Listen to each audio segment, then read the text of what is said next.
Hey everybody, this is Dr. George James. Today I wanted to start something new called On the Couch with Dr. J. It's my opportunity to share some of the things that I've heard on the couch this past week or some things that are going on in the national world. Today I just want to focus on love and loss and how it's really hard for us to lose people that we care about and the pain that we go through, but also when we love that person and that person is our partner or spouse, and how that pain can be really tough, but also the love and the connection between you and that person is the thing that can help you to deal with that loss. I know someone personally that lost a spouse and the pain that they're dealing with, but also the memories, the love, the joy, the connection that comes with that, the memories that they've been able to experience. There's even a national songwriter, Lashawn Daniels, who recently passed. But what a lot of people know about him and his wife is their relationship and the stories and the connection and the fun times and the songs. And that even though it is a hard time and a loss and it's tough, there's also the love and the passion and the chemistry and the memories and the affection that is going to help his wife or the other person that I know, that the husband, deal with this loss. In the past week, I've had a few people talk about the losses in their life. And I've heard people talk about losing their mother and the pain, whether it be an anniversary, whether it be something that's recent. And that when we love someone and care about someone, it is really hard to let them go. And my work this week has really been helping people to not let go in terms of like moving on or acting as if this person's not important to them, but allowing them to just feel the pain, to grieve, but really also to feel the love, to know that that person, their mother, their spouse, their partner, is still there. It's also allowed me to think about this week about the people that I've lost. It's made me think about my father. It's made me think about how I've thought about him even more since his passing, and the love that I have for my father and the love that he has for me. It's made me think about my own mother and the things that she's experiencing and my love for her even in her illness. And so in doing this work and helping people on the couch, it allows me to tap into the things that people are feeling, but also to think about my own life. And the thing that I really am sticking out with this week is love can help us to overcome the pain of loss. Love with that person, the memories, the experiences, the conversations, the laughter. And so wherever you are, if you're in a place where you're dealing with a loss, I want you to remember the love that maybe connects you with that person. That special thing that you've done, the special experiences that you've had that will help you through this pain. Now, when we lose someone, we shouldn't just think that we're just going to get over it. Some people want to put you on a timeline that you should be over it in a few months or a few weeks. That's not the way loss works. It takes time, and we go through so many different experiences. So some of you out there have heard about the stages of loss. It's very well known, and a lot of people used to think that these stages go from 1 to 6, that you're just going to run through these stages and all the way to the final stage of acceptance. But that's not really how it works. Some of the stages or parts of the stages are denial, that you don't even believe that this is really happening. You're in shock. You're like, this didn't really just happen to me or my family, to my loved one. You get to the place where you might try to bargain. Like, maybe if I did this, this would have been different. Or maybe if we can do something else, this won't really happen.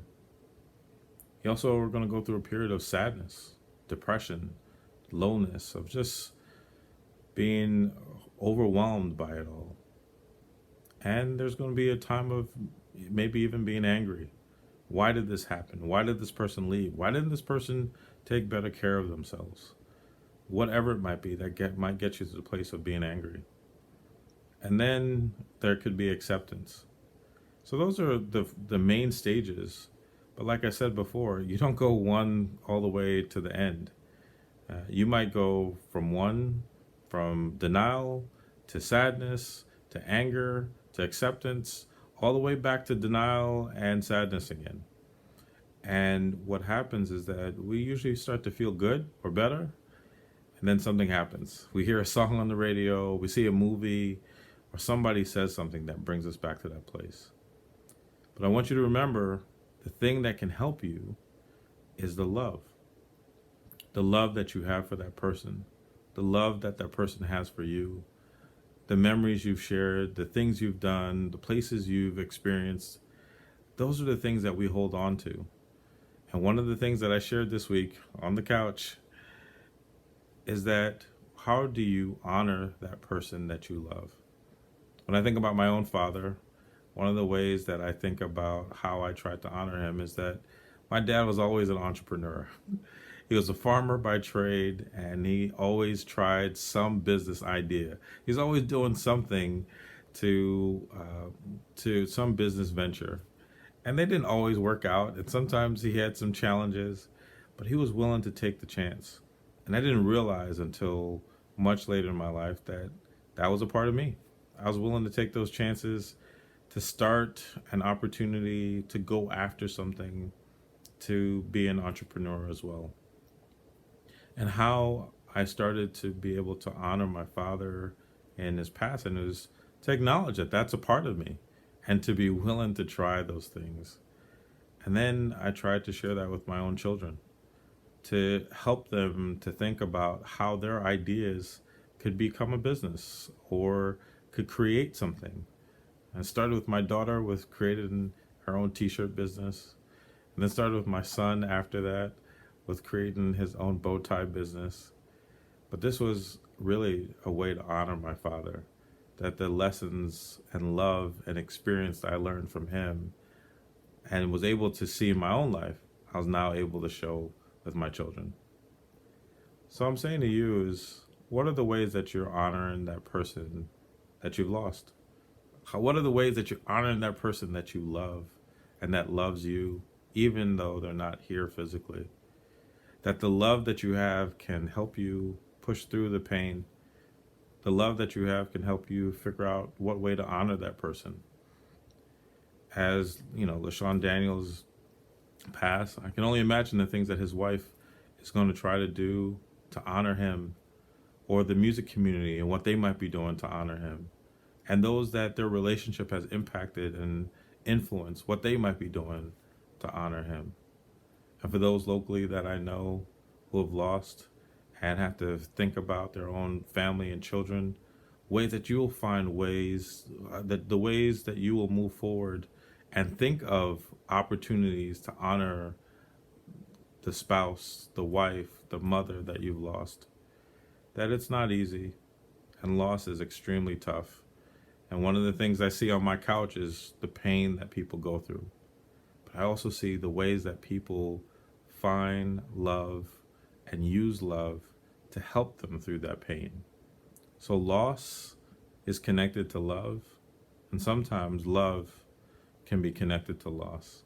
So wherever you are, whatever you're going through, if you've experienced some loss, whether it be a parent, a partner, a spouse, or someone you're connected to, I encourage you to find love and the love between you and that person, and use that love as you go through the stages to overcome it, to figure it out, and to try and honor that person and carry their love, carry the connection with you.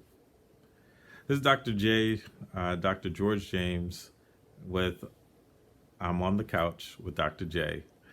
I'm trying something else, trying this out, and I want you to just let me know your thoughts about it.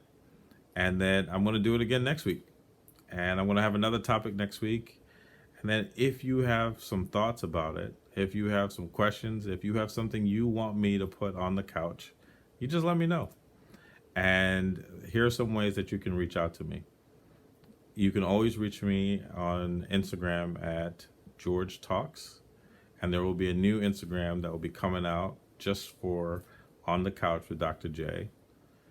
And then, if not, you can find me on any of my social media, which could be Facebook or Twitter, at George Talks. All right, everybody. Once again, it's Dr. George James, and I am happy to start this new thing, On the Couch with Dr. J.